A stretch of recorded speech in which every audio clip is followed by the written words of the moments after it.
नमस्कार, मी पुष्पलता जगताप आणि तुमचं माझ्या यूट्यूब चॅनलमध्ये खूप खूप स्वागत आहे. आजच्या व्हिडिओमध्ये आपण पाहणार आहोत की पितृपक्ष किंवा पितृपंधरवाड्यामध्ये काय करावे आणि काय करू नये.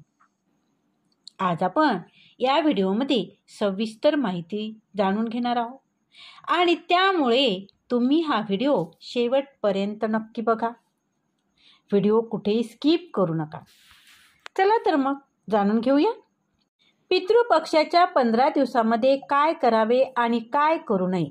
यावर्षी पितृपक्ष 7 सप्टेंबर 2025 पासून सुरू होत असून 21 सप्टेंबर रविवारी या दिवशी संपणार आहे. या काळात पितरांच्या आत्म्याला शांतीसाठी श्राद्ध केले जाते आणि हिंदू धर्मात श्राद्धाला विशेष महत्त्व आहे. श्राद्ध म्हणजे भक्तिभावाने केलेला विधी आणि ज्यामुळे पितरांना समाधान सुद्धा मिळतं.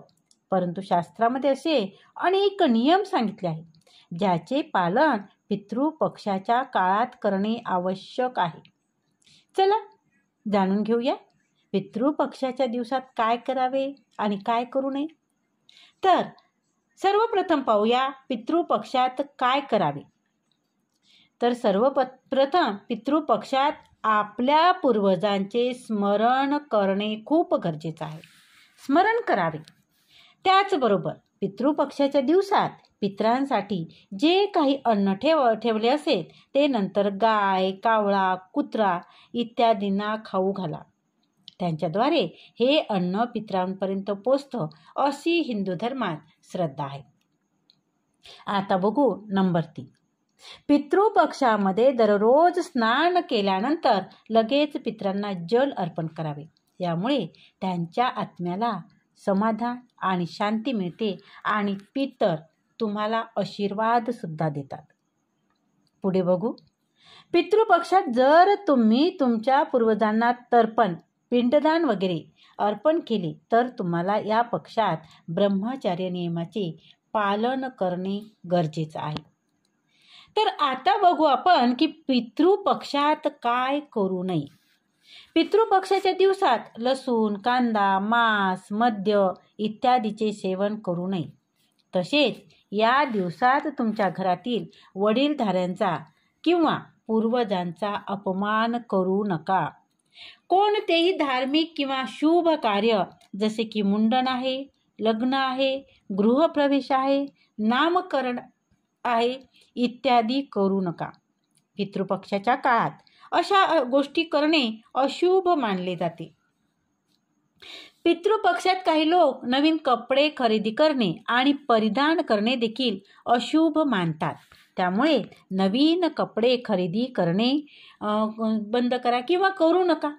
पितृपक्षाच्या काळात कोणतीही नवीन वस्तू खरेदी केल्यास त्यामध्ये नकारात्मक ऊर्जा असते. पितृपक्षाच्या काळात लग्न, मुंडन, उपनयन संस्कार इत्यादी शुभ कार्य करण्यास मनाई आहे. श्राद्ध काळात कोणताही नवीन व्यवसाय सुद्धा सुरू करणे शुभ मानलं जात नाही. श्राद्ध कर्म करताना गाईचे दूध, तूप किंवा दही वापरावे. कोणाकडून उधार पैसे घेऊन कोणते कार्य करू नये. कोणत्याही स्थितीत खोटे, फसवणुकीचे कार्य करू नये. खरे तर वर्षभरासाठीच हा नियम पाळायला हरकत नाही. श्राद्ध करणाऱ्याने संपूर्ण पितृपक्षात पितरांना उद्देशून तर्पण अवश्य करावे. यात जल, तीळ, कुश, पुष्पांचा वापर करावा. संपूर्ण पितृपक्षात आपल्या पूर्वजांच्या यशोगाथा गाव्यात.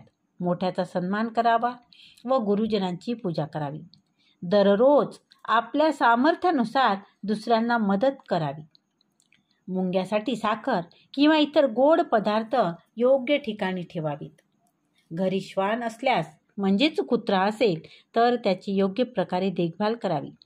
आपल्या घरी श्वान नसल्यास बाहेरच्या श्वानास दुपारी पोळी भाकरी जरूर द्यावी. त्याचबरोबर दैनंदिन पूजा अवश्य करावी. वर्षभर नियमितपणे मंदिरात जाऊन देवदर्शन घेत असाल तर त्याचेही पालन जरूर करावे. पितृपक्षात श्राद्ध आणि तर्पण केल्याने पितर प्रसन्न होऊन आशीर्वाद देतात असे मानले जाते.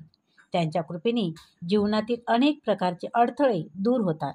व्यक्तीला अनेक प्रकारच्या समस्येपासून मुक्ती सुद्धा मिळते.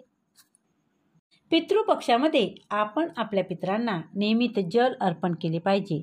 हे पाणी दुपारी दक्षिण दिशेला तोंड करून दिले जाते. काळे तीळ पाण्यात मिसळून कुश हातात ठेवतात.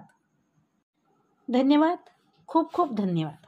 आजचा हा व्हिडिओ जर आवडला असेल तर व्हिडिओला लाईक करा, व्हिडिओ शेअर करा, कमेंट करा आणि त्याचबरोबर तुम्ही जर चॅनलवर नवीन असाल तर चॅनलला सबस्क्राईब जरूर करा. धन्यवाद. खूप खूप धन्यवाद.